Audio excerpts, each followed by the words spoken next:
오늘도 우리 가운데 함께 하시고 우리에게 평화를 내려주시기 원하시는 주님 안에 예배함에 나아갈 때에 찬송가 420장 찬양하시면서 9월 23일 목요일 새벽 예배를 시작하도록 하겠습니다.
함께 기도하겠습니다. 하나님 감사드립니다. 오늘도 새날을 주심에 감사와 찬양을 올려드립니다. 오늘도 주님께 주시는 기쁨과 은혜와 사랑 가운데 살아가게 하시고 주님과 동행하며 주님의 영광을 드러낼 수 있는 귀한 하루 될 수 있도록 아버지 은혜 베풀어 주시옵소서. 특별히 우리의 건강을 위해 주님께 올려드립니다. 주님께서 함께 하시고 붙잡아 주시고 면역력을 강화시켜 주셔서 어떤 바이러스와 세균도 우리 몸에 틈타지 못하도록 주님 인도하여 주시옵소서. 오늘도 우리를 지키시고 보호하실 주님을 찬양하며 주 예수 그리스도의 이름으로 기도드립니다. 아멘. 함께 하나님의 말씀을 보도록 하겠습니다. 오늘의 말씀은 디모데전서 2장 1절부터 15절까지 말씀입니다. 함께 하나님의 말씀을 읽겠습니다. 그러므로 내가 첫째로 권하노니 모든 사람을 위하여 간구와 기도와 도고와 감사를 하되 임금들과 높은 지위에 있는 모든 사람들을 위하여 하라. 이는 우리가 모든 경건과 단정함으로 고요하고 평안한 생활을 하려 함이라. 이것이 우리 구주 하나님 앞에 선하고 받으실 만한 것이니 하나님은 모든 사람이 구원을 받으며 진리를 아는 데에 이르기를 원하시느니라. 하나님은 한 분이시요 또 하나님과 사람 사이의 중보자도 한 분이시니 곧 사람이신 그리스도 예수라. 그가 모든 사람을 위하여 자기를 대속물로 주셨으니 기약이 이르러 주신 증거니라. 이를 위하여 내가 전파하는 자와 사도로 세움을 입은 것은 참말이요 거짓이 아니니 믿음과 진리 안에서 내가 이방인의 스승이 되었노라. 그러므로 각 처에서 남자들이 분노와 다툼이 없이 거룩한 손을 들어 기도하기를 원하노라. 또 이와 같이 여자들도 단정하게 옷을 입으며 소박함과 정졸로서 자기를 단장하고 따은 머리와 금이나 진주나 값진 옷으로 하지 말고 오직 선행으로 하기를 원하노라. 이것이 하나님을 경외한다 하는 자들에게 마땅한 것이니라. 여자는 일체 순종함으로 조용히 배우라. 여자가 가르치는 것과 남자를 주관하는 것을 허락하지 아니하노니 오직 조용할지니라. 이는 아담이 먼저 짐을 받고 하와가 그 후며 아담이 속은 것이 아니고 여자가 속아 죄에 빠졌음이라. 그러나 여자들이 만일 정숙함으로써 믿음과 사랑과 거룩함에 거하면 그의 해산함으로 구원을 얻으리라. 아멘. 디모데전서는 사도 바울이 디모데에게 쓴 편지입니다. 사도 바울은 디모데의 영적 아버지로서 편지를 통해서 애정 어린 조언을 주고 있습니다. 에베소 교회의 리더인 디모데가 교회를 이끌어갈 때 꼭 필요한 실제적인 지침들을 주고 있죠. 디모데 전서를 보면서 다음에 두 가지 사항을 알면 이해하는 데 많은 도움이 됩니다. 첫 번째로 사도 바울과 디모데의 첫 만남입니다. 사도 바울은 1차 선교여행 초기에 이미 예수님을 영접하고 예수님의 제자가 된 디모데를 처음 만났습니다. 첫 만남에서 디모데는 이미 여러 지역에서 믿음의 사람들에게 칭찬을 받고 있다는 것을 듣게 되었습니다. 그래서 사도 바울은 1차 선교 여행에 디모데를 동행시켰죠. 우리가 잘 아는 것처럼 사도 바울은 1차 선교 여행을 시작하면서 믿음의 사람인 바나바와도 결별하고 따로따로 선교 여행을 떠났습니다. 그런데 디모데를 1차 선교 여행에 동행시킨 것을 보면 디모데가 참으로 성실한 하나님의 일꾼이었음을 알 수 있는 것이죠. 두 번째로는 에베소 교회입니다. 에베소는 사도 바울이 1차 선교 여행 때 방문하여서 복음을 전하고 교회를 세운 곳입니다. 그리고 사도 바울은 3차 선교 여행 때 다시 에베소를 방문합니다. 복음을 전하고 교회를 세우고 그리고 그 교회가 하나님 안에서 성숙해져 가고 성장하기를 바라는 애정어린 마음이 있기 때문에 사도 바울은 에베소 교회에 있는 디모데에게 이렇게 편지를 쓰고 있는 것입니다. 이렇게 애정을 두고 있는 에베소 교회인데 믿음의 아들인 디모데가 리더로서 에베소 교회를 섬기고 있습니다. 에베소 교회는 디모데에게도 의미 깊은 곳이지만 사도 바울도 선교 초창기부터 복음을 전하고 교회를 세웠던 소중한 교회이기 때문에 아버지가 자녀를 사랑하고 아끼는 것과 같은 마음으로 편지를 쓰고 있는 것이죠. 다시 말하면 사도 바울에게 있어서 디모데와 에베소 교회는 너무나 귀중하고 아끼는 곳입니다. 그렇기 때문에 신앙생활과 교회에 정말로 꼭 필요한 내용들을 편지에 담아서 사도 바울이 디모데에게 쓰고 있는 것이죠. 디모데전서 1장은 바울의 인사와 함께 영적 싸움이 우리 앞에 있음을 전하는 내용입니다. 믿음 안에서 참 아들 된 디모데를 복음의 계승자로 그리고 동역자로 인정하면서 그의 사역에 하나님의 은혜와 긍휼과 평강이 임하길 간구합니다. 그리고 에베소 교회에서 복음보다 율법을 앞세우는 유대주의자들의 잘못된 교훈을 따르지 말고 우리를 은혜로 자녀 삼아 주신 영원하신 왕 되신 하나님께만 충성을 다하도록 권면합니다. 디모데전서 1장에서 사도 바울이 디모데에게 가르치고 있는 것은 선한 싸움, 즉 영적 싸움이 우리 앞에 놓여 있기 때문에 믿음과 착한 양심을 가지고 주님 앞에 굳건히 서 있기를 당부하고 있는 것이죠. 이어지는 말씀인 2장 말씀을 보게 되면 믿음 생활을 위한 구체적인 내용을 전하고 있습니다. 그리스도인으로서 믿음과 착한 양심을 가지고 실제적으로 어떤 사역을 감당해야 하는지 구체적으로 알려주고 있는 것이죠. 디모데전서 1장과 2장 말씀을 보면 하나님은 우리가 이 세상을 살아갈 때에 어떻게 살아가길 원하시는지 말씀하고 있는 것을 보게 됩니다. 하나님께서는 우리의 일상생활 속에서와 예배 속에서 그리고 교회와 사회에서 맺게 되는 인간관계 속에서 질서와 평화와 거룩함이 유지되기를 바라십니다. 샬롬의 하나님, 평화의 하나님의 신실하심과 거룩하신 하나님의 성품이 우리 삶 가운데 동일하게 나타나길 원하시는 것이죠. 이것이 굉장히 중요한 포인트입니다. 우리가 하나님처럼 평화와 거룩 그리고 신실함을 삶 가운데 나타낼 때에 우리를 통해서 하나님이 나타나십니다. 그리고 이런 모습을 통해서 사람들은 하나님을 알게 되고 하나님을 영접하게 되는 것이기 때문에 이것은 너무나 중요합니다. 사도 바울은 이런 관점에서 오늘 말씀을 디모데에게 주고 있는 것이죠. 디모데전서 2장 1절 말씀은 그러므로 내가 첫째로 권하노니 라고 시작하고 있습니다.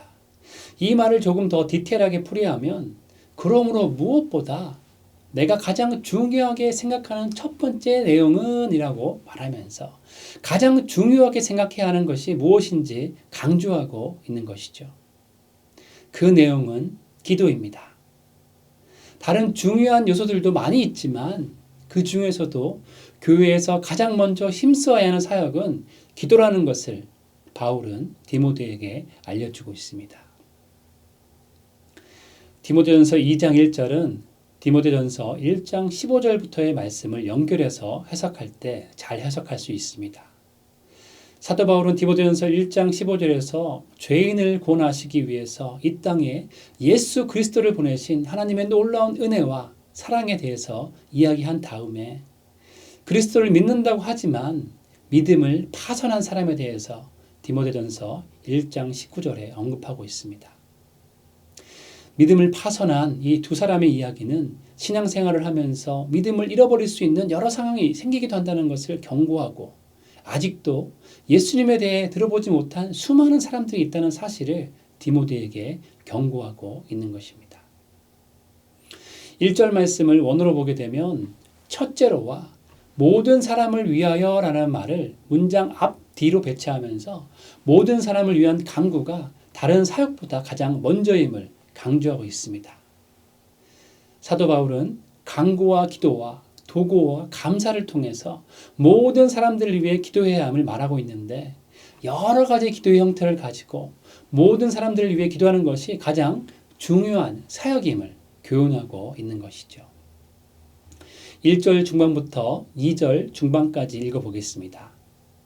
모든 사람을 위하여 간구와 기도와 도구와 감사를 하되 임금들과 높은 지위에 있는 모든 사람을 위하여 하라.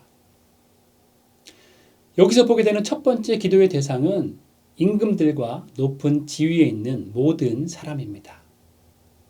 사도 바울은 우리의 일반적인 삶에서 만나는 사람들도 중요하지만 우리의 삶의 영역을 뛰어넘어서 높은 지위의 사람들을 위해 기도할 것을 먼저 권면하고 있습니다. 그런데 그 이유가 굉장히 새롭습니다. 권세자들을 위한 기도는 그들의 안녕을 위한 것이 아니라 우리들의 경건한 삶을 위한 것입니다. 2절 말씀의 앞부분은 권세자들을 위한 기도를 해야 함을 말하고 있는데 2절 후반절 말씀은 우리들에게 그 혜택이 오게 됨을 말하고 있습니다. 디모데전서는 로마의 황제 네로가 집권한 당시에 기록되었습니다. 네로 황제의 폭정에도 불구하고 로마 제국은 하나님의 진리가 퍼져나가는데 유익한 구조 체계를 가지고 있었습니다.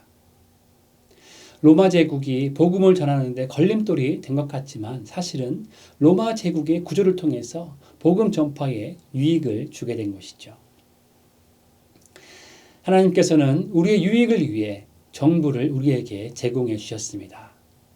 그래서 제 기능을 발휘하는 정부는 복음 전파를 위해서 중요한 역할을 하게 됩니다. 그렇기 때문에 교회는 정치적 상황에 상관없이 정부 지도자들과 영향력을 가진 사람들을 위해서 한마음으로 기도해야 되는 것입니다. 2절 하반절을 읽으면 이렇습니다. 이는 우리가 모든 경건과 단정함으로 고요하고 평안한 생활을 하려 함이라. 2절 하반절 말씀처럼 정부 지도자들과 정부의 정책들은 우리가 모든 경건과 단정함으로 고요하고 평안한 생활을 하기 위한 자유와 직접적인 관계가 있습니다. 고요하다라는 말은 침착하고 질서 있는 상태를 말합니다. 평안하다라는 말은 평화롭다는 뜻이죠. 이 단어는 외부적인 소동이 없음을 말하는 것입니다. 사도 바울은 우리가 이런 상태를 유지할 수 있도록 정부를 위해 기도해야 함을 말하고 있는 것이죠. 그리고 경건과 단정함도 우리 가운데 있어야 합니다. 경건은 두려워할 만한 존재 앞에서 마땅히 취해야 하는 삶의 태도를 말합니다. 그리고 단정함은 어미해진 존재 앞에서 취하는 엄숙한 자세를 뜻하죠. 우리는 하나님 앞에 경건과 단정함을 가지고 신앙생활을 해야 합니다. 그리고 고요하고 평안한 생활을 하는 것에는 정부의 역할이 있기 때문에 정부를 위해서 기도해야 하는 것이죠. 이런 믿음의 모습과 질서 있는 모습을 통해서 세상 사람들은 복음을 받아들이기 때문에 우리 신앙 안에서 규모 있는 모습이 있을 수 있도록 기도해야 함을 사도 바울은 말하고 있는 것입니다. 우리는 삶 중에 정부를 위해서 기도해야 됩니다. 우리는 예배 중에 정부를 위해서 기도해야 합니다. 우리가 살고 있는 이 땅의 정부를 축복하며 하나님의 통치가 이 나라 가운데 임하기를 간구하고 사단의 역사가 이 땅 가운데서 끊어지기를 간절히 기도해야 되는 것이죠. 이것은 선택의 문제가 아닙니다. 사도 바울이 디모데와 에베소 교회에 첫 번째로 강조하고 있는 것처럼 가장 중요한 기도 제목이기 때문에 우리는 마음을 다해서 정부를 위해서 기도해야 할 것입니다. 정부를 위한 기도가 바로 우리를 위한 기도이고 정부를 위한 기도가 복음 전파를 위한 기도이기 때문에 여러분의 삶 가운데 정부를 하나님께 올려드리고 하나님의 통치와 다스림 가운데 정부가 있기를 기도하시기를 간절히 소망합니다. 그리고 두 번째로 사도 바울이 권면하는 기도의 중요한 원리는 모두를 위한 기도입니다. 4절 말씀에 하나님의 뜻이 나타납니다. 하나님은 모든 사람이 구원을 받고 진리를 아는 데 이르기를 원하시는 사랑의 하나님이십니다. 그런데 이 말씀은 앞서 나누었던 말씀과 연결시켜서 봐야 합니다. 정부를 위한 기도는 복음 전파하는 것에 필요한 것이고 우리에게도 유익을 가져다 줍니다. 그리고 더 나아가서는 우리의 삶의 모습을 통해서 복음이 모든 사람들에게 전파되어지는 것이죠. 또한 3절 말씀에서도 이것이 하나님 앞에 선하고 받으실 만한 것이라고 말씀하고 있습니다. 이 말씀 가운데 이것이 무엇인가요? 모든 경건과 단정함으로 고요하고 평안한 생활을 하는 모습입니다. 우리의 변화된 삶과 하나님께 대한 믿음은 하나님 앞에 선하고 받으실 만한 것입니다. 하나님은 우리의 경건한 모습을 통해서 기뻐하시고 영광을 받으시는 것이죠.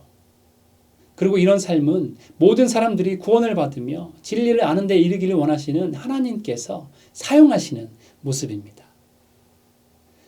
그래서 사도 바울은 결론적으로 모든 사람들을 위해서 기도해야 함을 권면하고 있는 것이죠. 디모데전서 2장은 모든 사람이란 말을 반복적으로 사용하고 있습니다. 1절과 2절 그리고 4절과 6절에 계속적으로 반복하면서 복음은 모든 사람들을 위한 것임을 말씀하고 있습니다. 그리스도는 모든 사람들을 위해서 돌아가셨고 우리 하나님은 모든 사람이 구원받기를 원하십니다. 여기에 중요한 것이 있습니다. 하나님은 우리를 사용하셔서 복음이 전파되기를 원하십니다. 하나님의 이 귀중한 사명은 우리의 의지적인 반응이 따라야 하는 것입니다. 하나님은 모든 나라, 모든 사람들이 복음을 듣기를 원하시는데 우리의 삶의 모습을 통해서 우리의 기도를 통해서 복음이 전파되기를 원하시는 것입니다. 8절 이후의 말씀처럼 복음 전파를 향한 기도의 요청은 자연스럽게 가정 안에서 남자들의 기도로 이어지며 가정 내에 여성의 역할에까지 이어지고 있습니다. 어느 곳에 있든지 각 처에서 믿음의 사람들이 모든 사람들을 위해 기도하는 것과 경건하고 단정하고 규모 있고 질서 있는 모습으로 살아가는 것이 우리의 중요한 사명임을 말씀하고 있는 것이죠. 신앙생활의 핵심은 기도와 전도입니다. 기도는 사회의 회복과 부흥, 안정과 평화 유지에 결정적인 기여를 합니다. 그리고 은혜 가운데 누리는 안정된 삶은 복음을 전하고 복음을 삶으로 보여주는데 효과적입니다. 우리의 삶의 모습들 하나하나가 복음 전파와 깊은 관련이 있기 때문에 우리는 하나님이 기뻐 받으실 믿음의 삶을 살아가야 하는 것입니다. 오늘 말씀을 전체적으로 보면 하나님의 사랑과 관심은 온 세계임을 보게 됩니다.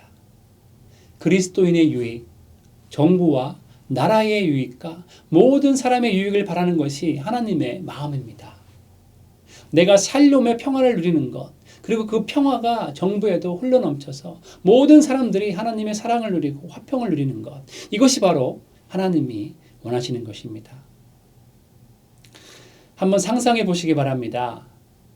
그리스도인은 교회에서만 모여 있는 것이 아니라 교회에서 예배 중에 삶 중에서 평화를 누리며 그 축복이 정부와 모든 사람들에게 동일하게 넘쳐나길 기도해야 합니다. 그러면 누구에게 그 유익이 오는 것일까요? 사실은 우리에게 제일 유익이 있습니다. 경건과 단정함을 누리고 고요와 평안한 삶이 우리 가운데 넘쳐나게 되는 것이죠. 우리가 유익하면 세상 모두가 유익을 함께 누리게 되는 것입니다. 그런데 반대로 우리가 경건하지 않고 단정하지 않는다면, 정부와 모든 사람들을 위해서 기도하지 않는다면 우리는 어떤 상태가 되는 것일까요? 우리도 믿음을 저버린 후메네오와 알렉산더와 같이 사단에 속한 어둠 속에 살게 되는 것입니다. 우리의 영적인 상태가 무너져버리면 정부도 나라도 모든 사람들도 함께 어둠 속에 빠져들게 되는 것이죠. 하나님은 모든 사람이 구원받고 진리를 아는 데 이르기를 원하십니다. 그런데 우리만 평안을 누리려고 움켜쥐고 있으면 점점 그 평안은 줄어들게 되는 것이죠. 세상도 점점 악해지는 것입니다. 그러나 우리가 평안을 누리며 정부를 위해 기도하며 모든 사람들을 위해 기도하는 균형 있고 질서 있는 믿음의 삶을 산다면 세상도 모든 사람도 함께 평안을 누리게 될 것입니다. 여러분은 어떤 삶을 선택하시겠습니까? 오늘 디모데전서 2장 말씀은 우리에게 질문을 던집니다. 이 질문에서 하나님의 마음을 깨달으시고 하나님께 순종하는 여러분 모두가 되셔서 하나님의 샬롬의 평화를 마음껏 누리시고 전하시는 여러분 모두 되시기를 주님의 이름으로 축원드립니다. 함께 기도하겠습니다. 하나님 감사드립니다. 우리의 삶을 주님의 은혜로 붙잡아 주시고 십자가의 능력으로 붙잡아 주셔서 우리 삶이 하나님의 자녀로서 하나님의 은혜와 하나님의 평화를 누리며 살아갈 수 있도록 인도하심에 감사를 드립니다. 주님, 우리 삶 가운데 넘치는 그 평화가 이 정부와 나라와 모든 세상 사람들에게 넘쳐나기를 간절히 소망합니다. 그것을 위해서 우리가 달려갈 수 있도록 아버지 붙잡아 주시옵소서. 그것을 위해서 힘쓸 수 있도록 아버지 붙잡아 주시옵소서. 날마다 기도하며 전도와 선교를 위해 힘쓸 수 있는 우리 한 사람 한 사람 될 수 있도록 주님 붙잡아 주시옵소서. 우리 가운데 독수리 같은 새 힘을 허락하여 주셔서 넘치는 활력과 힘으로 하나님의 사명을 감당할 수 있도록 우리를 붙잡아 주시옵소서. 오늘도 함께 하시고 우리를 붙잡아 주시고 인도하실 주님을 찬양하며 주 예수 그리스도의 이름으로 기도드립니다. 아멘. 우리 함께 계속적으로 주님 앞에 기도하며 나가도록 하시겠습니다.